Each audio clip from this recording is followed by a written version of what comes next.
That I am happy that the State of the Nation address is not a speech made during Madaraka Day celebrations, where the President has the latitude to speak about everything and anything. It's not a speech, Mr. Speaker, comparable to speeches issued during Mashujaa Day or Jamhuri Day. The State of the Nation address by the President, the Speaker, is a constitutional imperative. It is a constitutional accountability statement by the President, made in the presence of representatives of the sovereigns of this nation, as captured in Chapter 1, Article 1 of the Constitution. The Speaker, it's a constitutional requirement for the President to address the nation on matters of national values and principles, international obligations, and national security issues.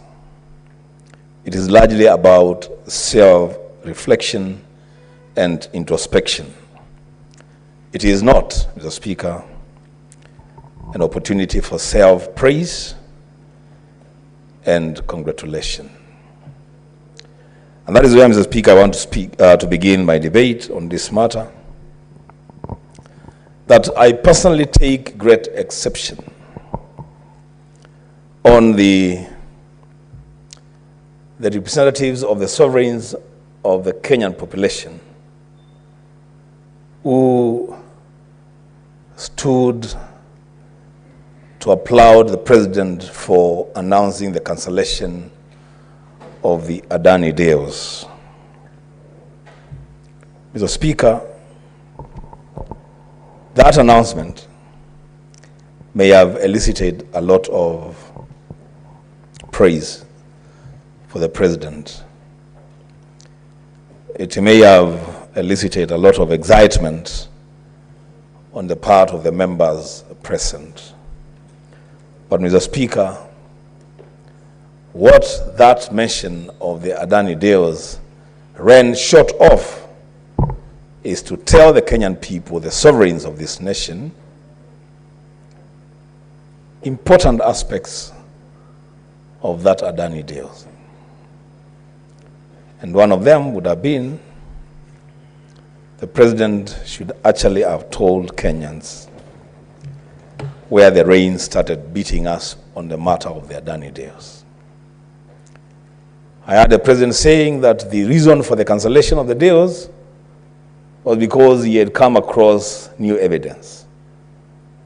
I would have expected the President to table that new evidence. Because the Speaker, well, from where I sit, because I've not seen that new evidence, from where I sit,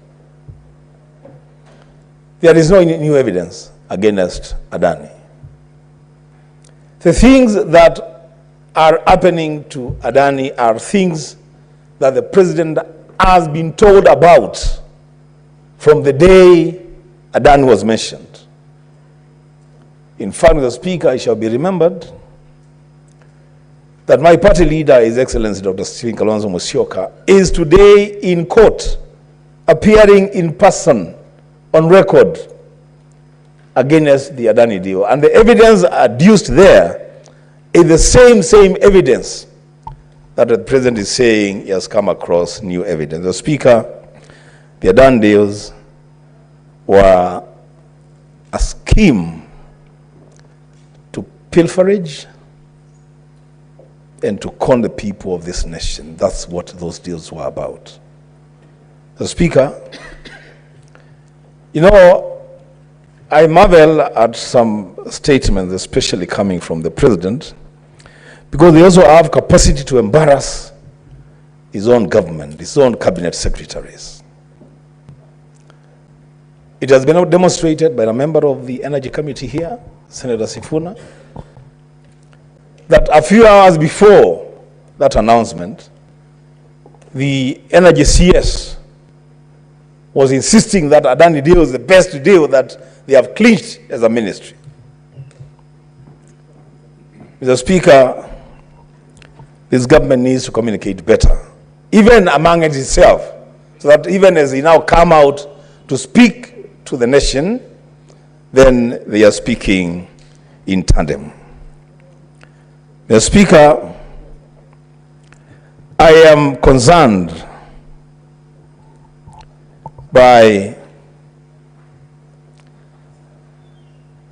the speech of the president that did not address itself to the all-important aspect of the Independent Electoral and Boundaries Commission. The Speaker, one of the fundamental tenets of democracy, and we pride ourselves in democracy, is representation of the people.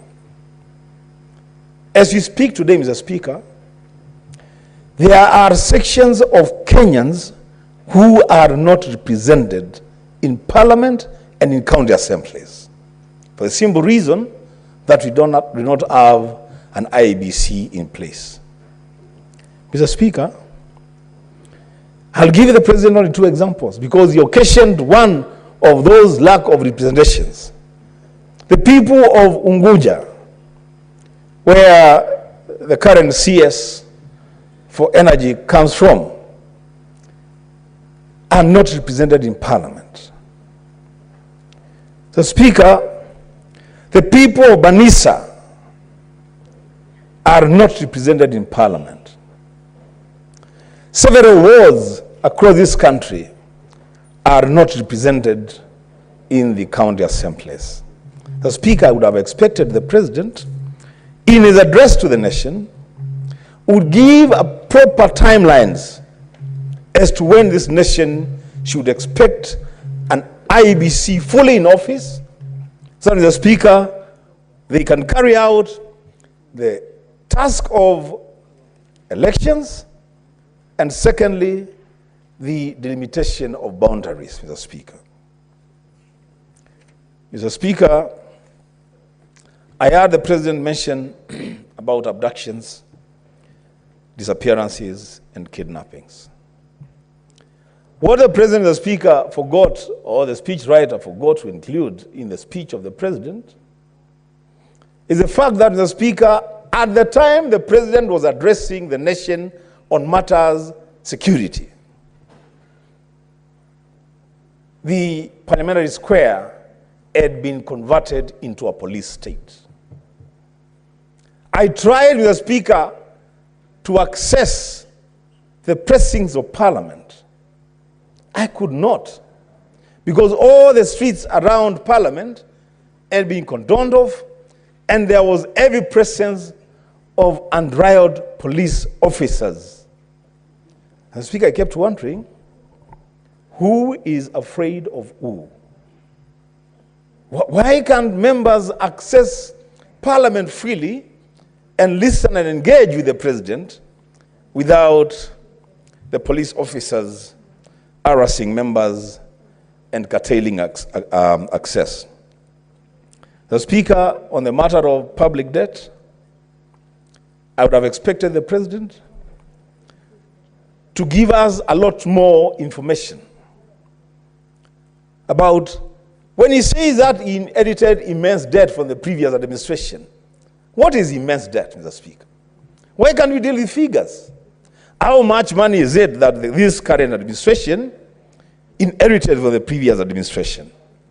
What is the current borrowing status of this government? How much money have we borrowed as a country since 2022? How much have we paid? And what is the... 1 minute to conclude, Leader.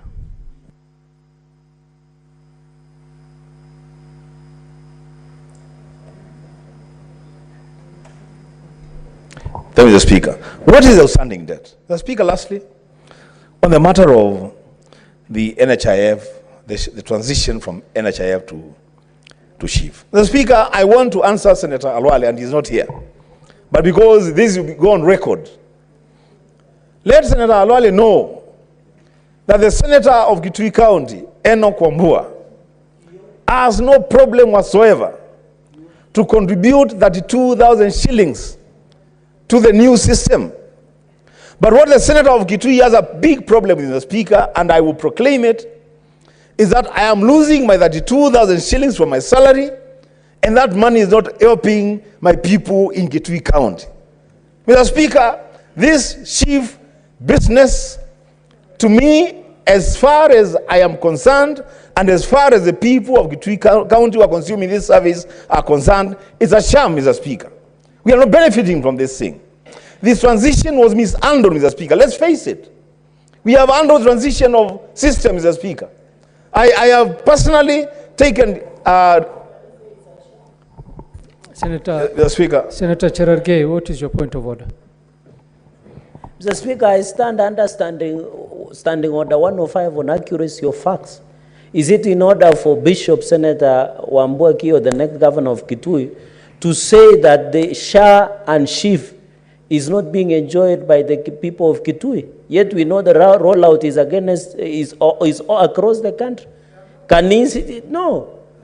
Can he substantiate as per Standing Order 105? Give us facts that Chief and Shah does not work in Kitui, and then we can work with facts. I would also be disappointed if it doesn't work in Kitui. Senator Wambua. Mr. Speaker, medical injustice against one patient is injustice against all patients. Mr. Speaker, that's the basis on which I'm making this statement. That, Mr. Speaker, this system, the implementation of it, has been hurried, has been rushed. Mr. Speaker, we have worked in institutions where we have carried out transitions. And there is a formula of doing transitions, Mr. Speaker. You don't just wake up one morning, stop a system that is working, and bring another system, Mr. Speaker, that very few people don't understand, Mr. Speaker. And lastly, Mr. Speaker, on that chief business. You know, Mr. Speaker, let us also take cognizance of the fact that the people of the northern frontier may not be able to enlist themselves for chief business because they are not under network connectivity. They are not covered. Your time is up, Senator. Senator Wahome Wamatinga. Thank you very much, Mr. Speaker, sir. I rise to add my voice to the presidential speech. Indeed, Mr. Speaker, sir, I do remember during the swearing in of the current deputy president that the president alluded to the fact